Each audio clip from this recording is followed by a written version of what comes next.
Rashmika Mandanna cinema ಪಾತ್ರಗಳ ವಿಚಾರಕ್ಕೆ ಬಂದ್ರೆ ಸಖತ್ ಚ್ಯೂಸಿ. ಒಂದಕ್ಕಿಂತ ಒಂದು ವಿಭಿನ್ನ ಪಾತ್ರಗಳ ಮೂಲಕ ತೆರೆ ಮೇಲೆ ಬರೋ ರಶ್ಮಿಕಾ ಈಗ ಮೈಸಾ ಸಿನಿಮಾಗಾಗಿ ಬ್ಯಾಂಕಾಕ್ಗೆ ಹಾರಿದ್ದು ಯಾಕೆ ಅನ್ನೋ ಪ್ರಶ್ನೆ ಇದೆ. ಕೂರ್ಗ್ ಬೆಡಗಿ ರಶ್ಮಿಕಾ ವಿಜಯ್ ದೇವರಕೊಂಡ ಜೊತೆಗೆ ಹಸೆಮಣೆ ಏರಿದ ಮೇಲೆ ಪತ್ನಿಯಾಗಿ ತಮ್ಮ ಕರ್ತವ್ಯವನ್ನ ಮರೆತಿಲ್ಲ. ಮಗಳಾಗಿ ತನ್ನ ತವರಿನ ಜವಾಬ್ದಾರಿಯನ್ನು ಬದಿಗಿಟ್ಟಿಲ್ಲ. ಹೈದರಾಬಾದ್ನ ಸೊಸೆ ತಾನೆಷ್ಟೇ ಬೆಳೆದ್ರೂ ಕೂಡ ವೈಯಕ್ತಿಕ ಜೀವನಕ್ಕೆ ಪ್ರಾಮುಖ್ಯತೆ ಕೊಡ್ತಾ ಅದರ ಜೊತೆಗಿನ ಸಿನಿಮಾ ಶೂಟಿಂಗ್ನಲ್ಲೂ ಕೂಡ ಬ್ಯುಸಿಯಾಗಿದ್ದಾರೆ.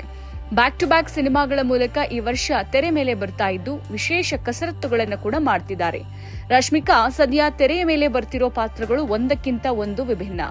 ಬೇಟೌನ್ನಲ್ಲಿ ಕಾಕ್ಟೇಲ್ 2 ಕತೆ ಮೂಲಕ ಮಸ್ತ್ ಎಂಜಾಯ್ ಮಾಡಿ ಕೃತಿ ಹಾಗೂ ಶಾಹಿದ್ ಕಪೂರ್ ಜೊತೆಗೆ ಅದೃಷ್ಟ ಪರೀಕ್ಷೆಗೆ ಇಳಿತಿರೋ ರಶ್ಮಿಕಾ ಮಂದಣ್ಣ ಕೇಸರಿ ಬಣ್ಣದ ಕಾಸ್ಟ್ಯೂಮ್ ಧರಿಸಿ ಹಾಟ್ ಆಗಿ ಕಾಣಿಸಿಕೊಂಡಿರೋದಲ್ಲದೆ ಶೂಟಿಂಗ್ ಸಮಯದಲ್ಲಿನ ವಿಡಿಯೋ ಶೇರ್ ಮಾಡೋ ಮೂಲಕ ಬಿಸಿಲಲ್ಲಿ ಬೀಚ್ನಲ್ಲಿ ಎಷ್ಟರ ಮಟ್ಟಿಗೆ ಶೂಟಿಂಗ್ ಮಾಡಿದ್ದೀನಿ, ಡೆಡಿಕೇಶನ್ ಎಷ್ಟರ ಮಟ್ಟಿಗಿದೆ ಅನ್ನೋದನ್ನ ಸೋಷಿಯಲ್ ಮೀಡಿಯಾದಲ್ಲಿ ವಿಡಿಯೋ ಹಂಚಿಕೊಳ್ಳೋ ಮೂಲಕ ತೋರಿಸಿದ್ರು.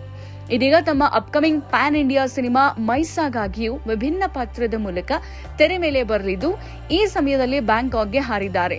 ಸಿಗೋ 24 ಗಂಟೆಗಳಲ್ಲಿ ಯಾವಾಗ ಎಲ್ಲಿರ್ತಾರೆ ಅನ್ನೋದನ್ನ ರಶ್ಮಿಕಾ ಕೂಡ ಖುದ್ದು ತಿಳಿಯೋಕಾಗಲ್ಲ ಅನಿಸುತ್ತೆ. ರಕ್ತ ಸಿಕ್ತ ಕಥೆಯ ಹೇಳೋಕೆ ತೆರೆಯ ಮೇಲೆ ಮೈಸಾ ಮೂಲಕ ಬರ್ತಿರೋ ರಶ್ಮಿಕಾ ಈ ಸಿನಿಮಾಕ್ಕಾಗಿ ಹ್ಯಾಂಡ್ ಟು ಹ್ಯಾಂಡ್ ಕಂಬಾಟ್ ತರಬೇತಿ ಪಡಿತಾ ಇದ್ದಾರೆ.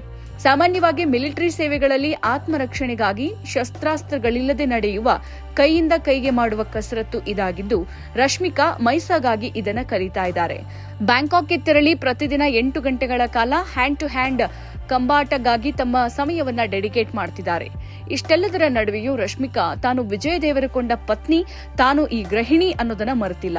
ಸಿನಿಮಾ ಶೂಟಿಂಗ್ ಅಂದ್ರೆ ತಾಳಿ, ಕಾಲುಂಗುರ ತೆಗೆದಿಡೋ ಅದೆಷ್ಟೋ ಮಂದಿಯ ನಡುವೆ ಕಲಿಕೆಯ ಸಮಯದಲ್ಲಿಯೂ ಕಾಲುಂಗುರ ಧರಿಸಿದ ರಶ್ಮಿಕಾರ ಫೋಟೋಗಳು ಗಮನ ಸೆಳೆದಿರುವುದು ವಿಶೇಷ.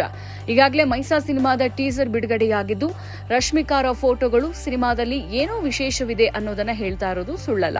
ಇದಕ್ಕೂ ಮೊದಲು ಡಿಯರ್ ಕಾಮ್ರೇಡ್ ಸಿನಿಮಾಕ್ಕಾಗಿ ರಶ್ಮಿಕಾ ಕ್ರಿಕೆಟ್ ಕಲಿತಿದ್ರು. ಆ ಸಿನಿಮಾದಲ್ಲಿ ಸ್ಟೇಟ್ ಲೆವೆಲ್ ಕ್ರಿಕೆಟರ್ ಆಗಿ ಕಾಣಿಸಿಕೊಂಡಿದ್ದ ರಶ್ಮಿಕಾ ಬ್ಯಾಟ್ ಹಿಡಿದು 6 ಹೊಡೆಯೋ ಸೀನ್ ಎಲ್ಲರ ಗಮನ ಸೆಳೆದಿತ್ತು.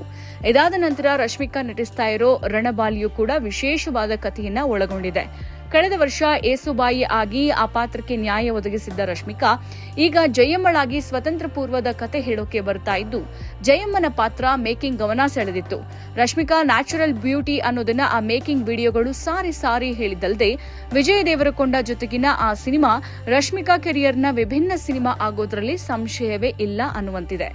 ಒಟ್ನಲ್ಲಿ ರಶ್ಮಿಕಾ ಮಂದಣ್ಣ ಪಾತ್ರದ ಮೂಲಕ ಹೊಸ ಕಲೆಯನ್ನ ಮೈಗೂಡಿಸಿಕೊಳ್ತಾ ಇದ್ದು ಸಿನಿಮಾ ಅಂತ ಬಂದ್ರೆ ಎಲ್ಲದಕ್ಕೂ ಸೈ ಅಂತ ಹೇಳ್ತಾ ಸಿನಿಮಾವನ್ನ ತನ್ನ ಉಸಿರು ಅಂತ ಬಾಳ್ತಿರೋ ರಶ್ಮಿಕಾ ಗಾಡ್ ಫಾದರ್ ಇಲ್ದೆ ಪ್ಯಾನ್ ಇಂಡಿಯಾ ನಂಬರ್ 1 ನಟಿ ಆಗಿರೋದು ಇದಕ್ಕೆ ಅಲ್ವಾ?